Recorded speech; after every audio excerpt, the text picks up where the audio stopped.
どうしたって許せない夢も止まれない今も誰かのために強くなれるならありがとう悲しみよ。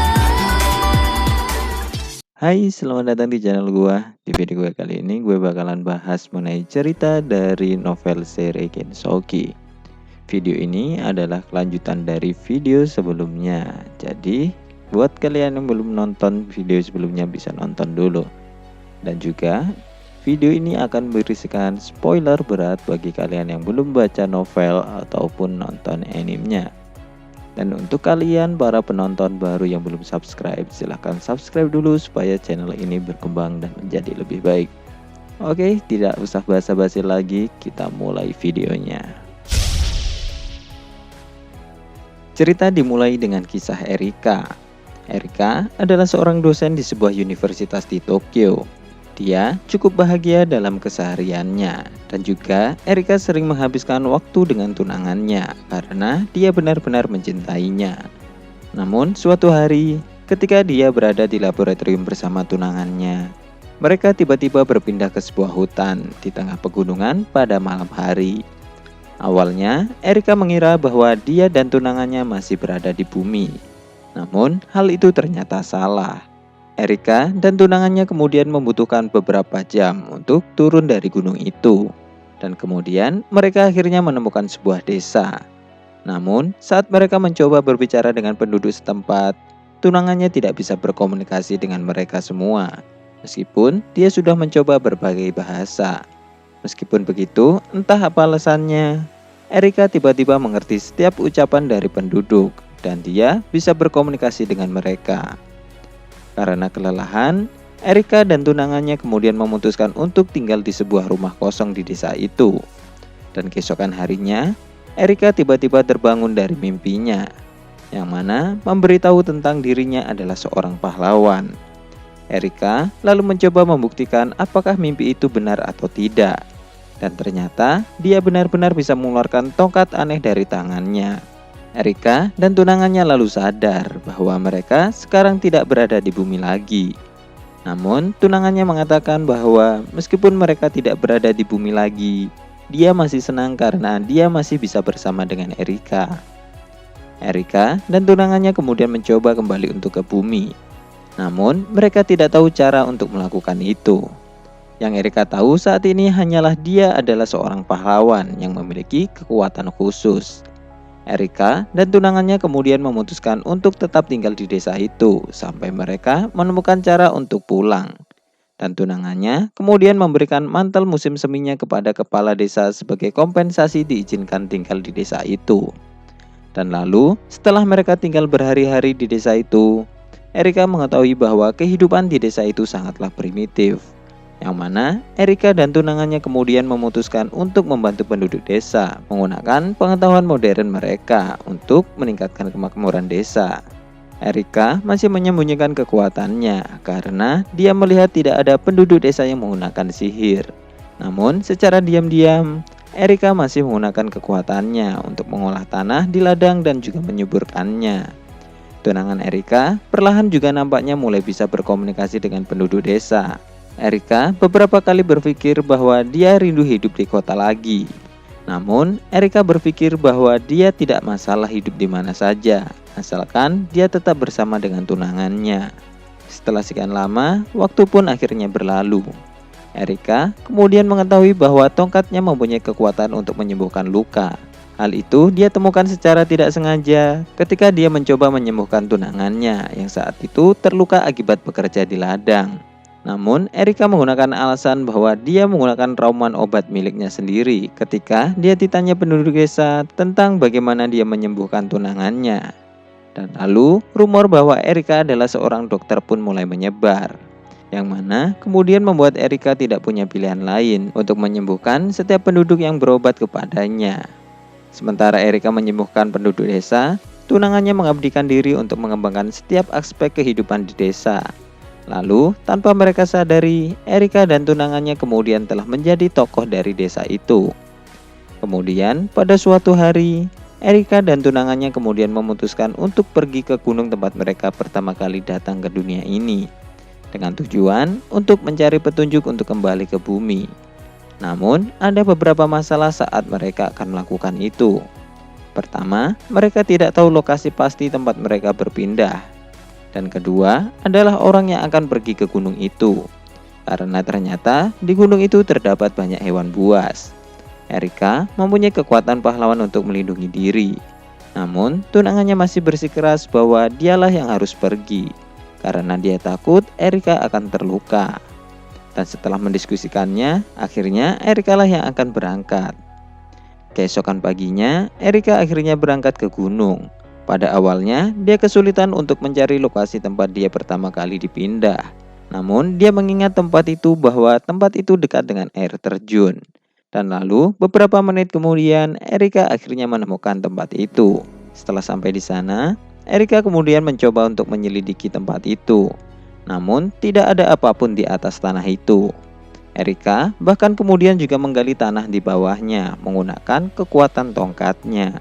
Namun, hal itu masih sama saja. Dan karena hari mulai sore, Erika kemudian memutuskan untuk melanjutkannya keesokan harinya. Dan lalu, sudah seminggu sejak Erika bolak-balik ke gunung untuk mencari informasi. Dan masih saja belum mendapatkan perkembangan sampai saat ini.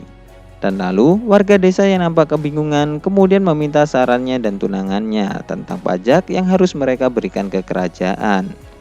Peningkatan taraf hidup yang sudah diajarkan Erika dan tunangannya telah meningkatkan jumlah panen mereka. Namun, meskipun begitu, jika mereka harus membayar pajak tahun ini, maka akan ada banyak penduduk desa yang akan kelaparan. Namun, jika mereka tidak membayar pajak, mereka akan mendapatkan hukuman kejam dari kerajaan. Dan oleh karena itu, praktek menjual salah satu warga desa untuk menjadi budak begitu lumrah terjadi di desa itu.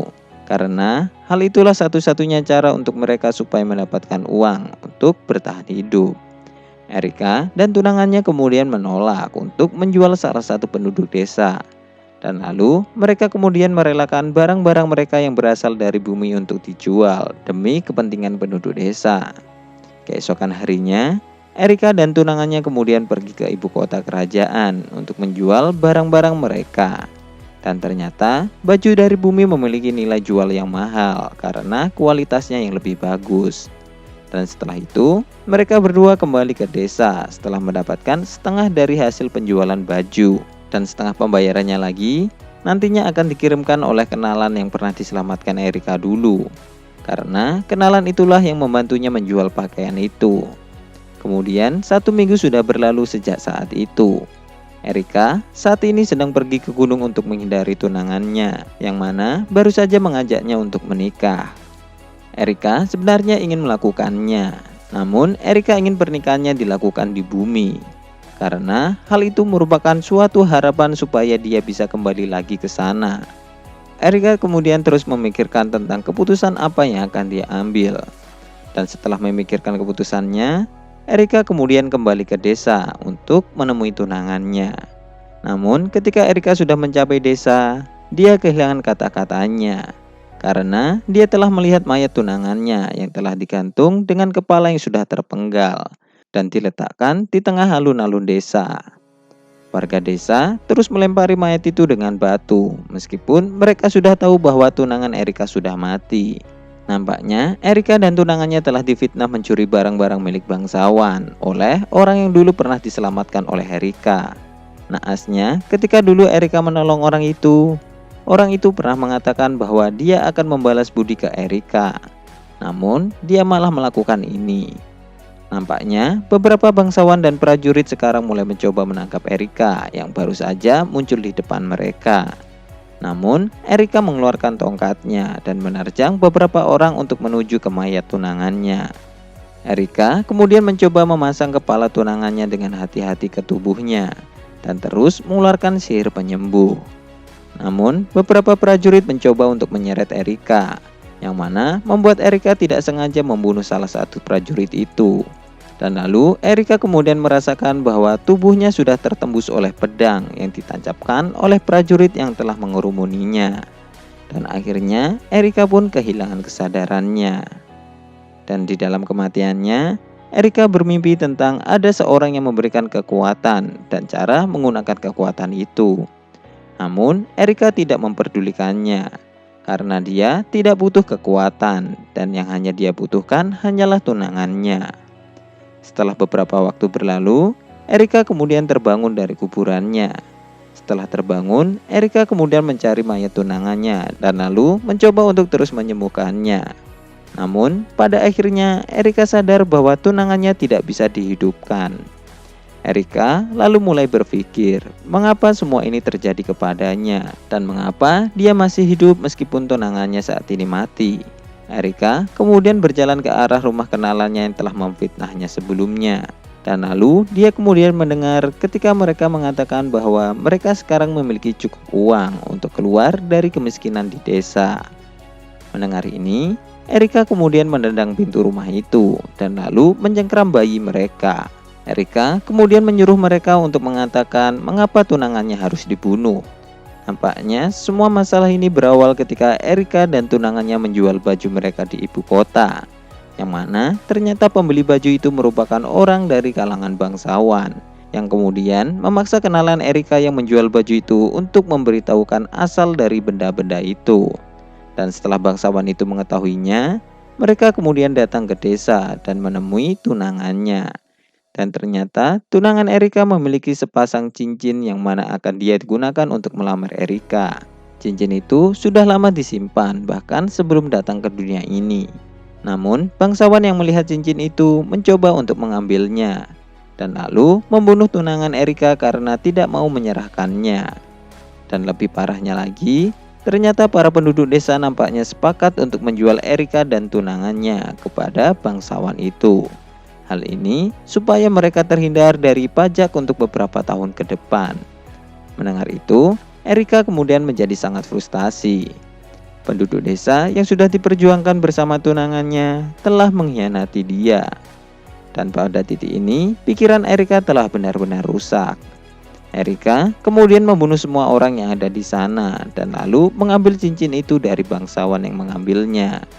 Setelah itu, Erika kemudian memakamkan tunangannya ke tempat pertama kali mereka dipindahkan ke dunia ini. Karena Erika menganggap bahwa tempat itu adalah tempat terdekat dengan bumi. Dan lalu, Erika kemudian mencoba terus untuk bunuh diri.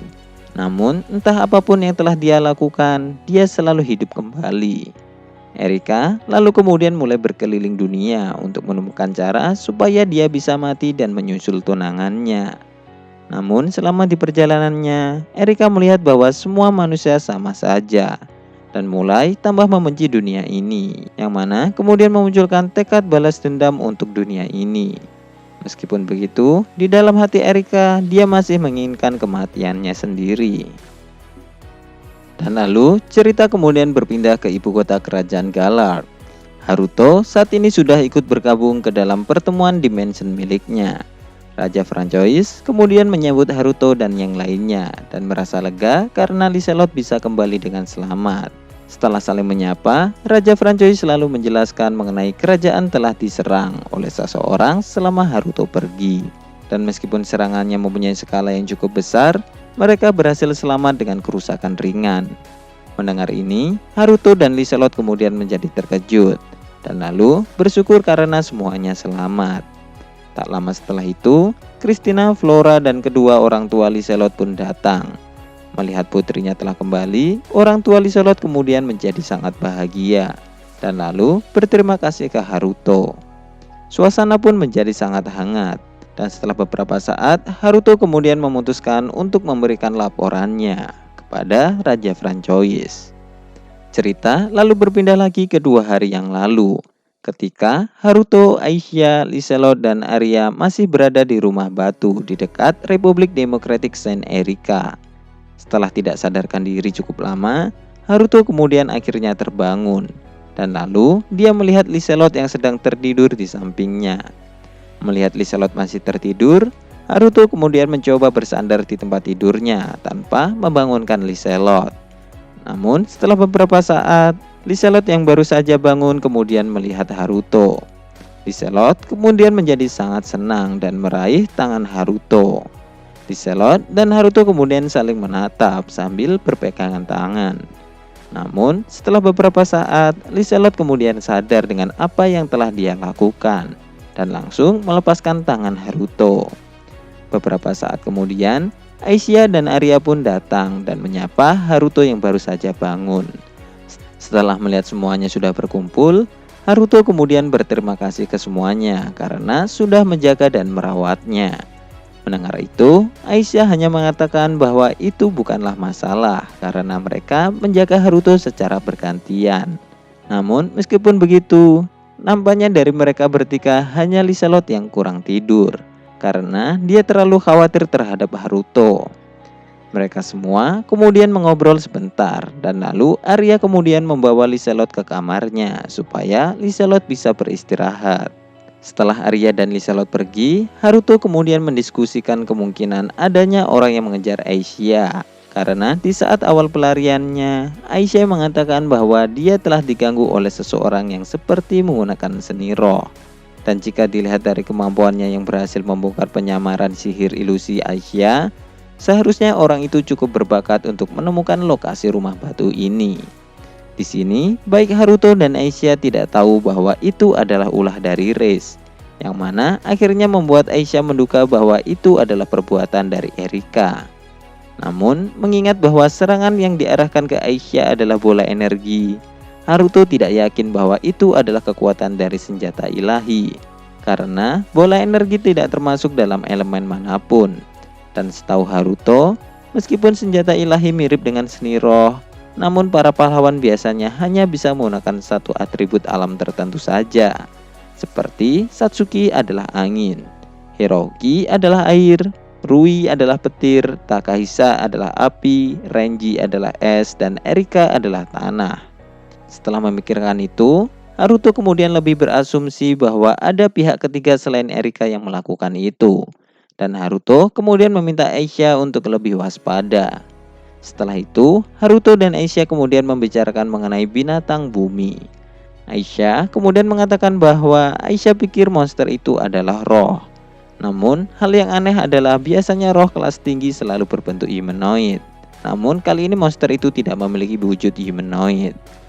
Aisyah lalu menyimpulkan bahwa kemungkinan makhluk itu masuk dalam klasifikasi tanda bernoda. Manusia, roh, hewan, dan tumbuhan semuanya memiliki ciri khas yang disebut tanda. Dan untuk yang memiliki ciri yang samar antara suatu ras, maka akan disebut sebagai tanda bernoda. Sebagai contoh, ada sebuah monster, namun dia memiliki ciri khas dari roh, yang mana membuat itu menjadikan monster itu menjadi samar. Dan tanda dari binatang bumi yang dilawan Haruto sebelumnya sepertinya adalah rasa amarah. Amarah yang sangat memuncak hingga kehilangan arah. Mendengar ini, Haruto lalu kemudian mencoba mencari tahu mengapa monster itu marah, dan ditunjukkan untuk siapa amarah makhluk itu juga. Meskipun Haruto telah mengambil Liselot dan bertarung dengan binatang bumi itu, nampaknya kemarahan binatang bumi itu tidak ditunjukkan ke Haruto, namun ke sesuatu yang lain.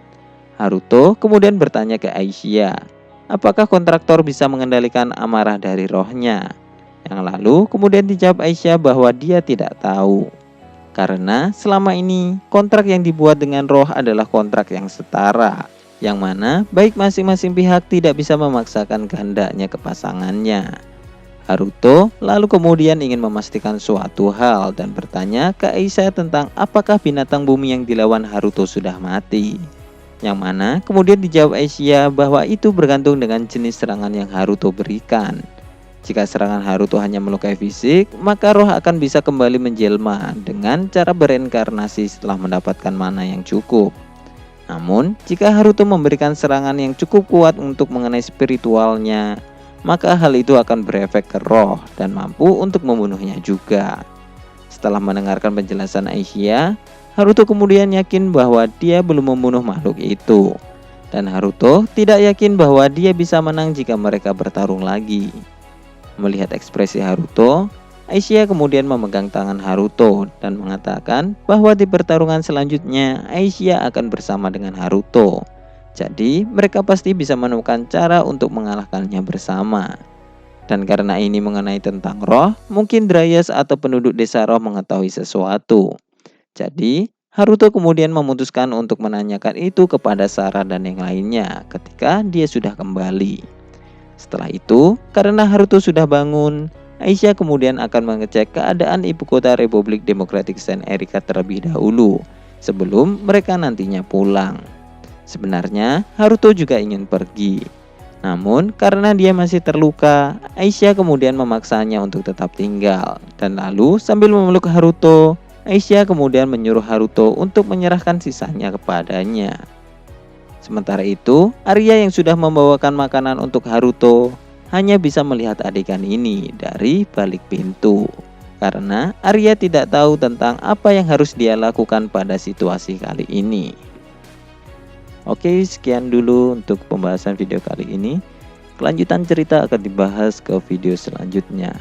Like video ini jika kalian suka, komen untuk mengoreksi atau menambahkan informasi. Jangan lupa subscribe dan share. Terima kasih sudah mendengarkan dan goodbye.